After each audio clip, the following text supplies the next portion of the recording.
be around for a while until they start to dry up again. We do have some pretty high level interest in the tropics right now.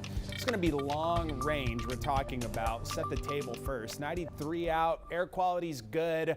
Dew point's way up there near 80. That's a sticky number there. And a southeast wind 14 miles per hour. Texas inundated with heat advisories. A lot of the northern and eastern part of the state have these advisories. A little line of storms working south and may clip the Houston area. We're not expecting anything like that here. The tropics, though, becoming a lot more interesting.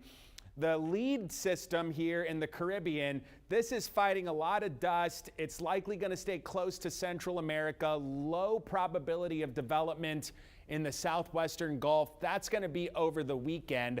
The trailing system has a higher probability of development. Still some uncertainty here, especially in the long term. But this, coming off of Africa, this is more of a thing we would expect to see, August, September. Not late June. This one right now has a 40% chance to develop. Also will have a lot of Saharan dust out ahead of it. So we'll take these one at a time. First things first, the lead system. See how it hugs Central America, crosses the Yucatan, and then into Mexico, kind of the same way Alberto and the weekend storm system disturbance did last weekend. That happens over this weekend. This high keeps that to the south. After that, I'm going to be paying really close attention to this secondary piece of energy. That's what we're looking at. This red blob is just energy. It has no bearing on what this will be at this point. But by next week, Tuesday, Wednesday, this is likely going to be in the Caribbean. Whether it's a weak system, an organized system, to be determined at this point. Got a lot of Saharan dust out ahead of it, but what we're going to be watching for is there's a lot of uncertainty once we get to this part of the forecast. As we get into the Caribbean, will the high pressure ridge kind of weaken a little bit and make a gap, a weakness for this to kind of sniff out and get to the north?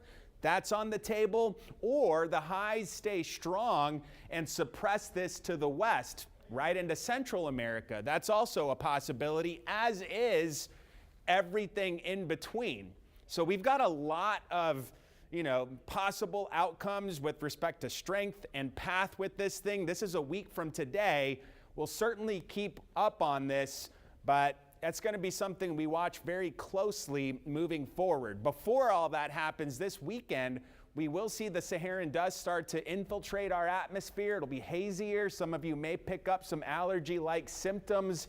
And it does tend to suppress tropical activity when it's out there. That's another thing that second system is going to have to fight through. There's a lot of Saharan dust in the Caribbean, in the Atlantic basin, so there's a lot of uncertainty beyond the next 5 to 7 days. We have a lot of time to watch it. Over the weekend, the dust starts to increase. Saturday, Sunday, you'll probably notice the hazier skies out there. Tonight, 79, a few clouds, light winds overnight under 10 miles per hour. Tomorrow, a little low-end chance at an isolated shower. Winds 5 to 15, gusting up to around 20. The heat index will be close to 111. If you're going out on the water, some light afternoon chop, 2 to 3 foot waves at a 6-second period. And over the next 7 days, again, low-end, day-to-day, isolated shower possibility, mid-90s through the next 7 days. In the lead up to 4th of July.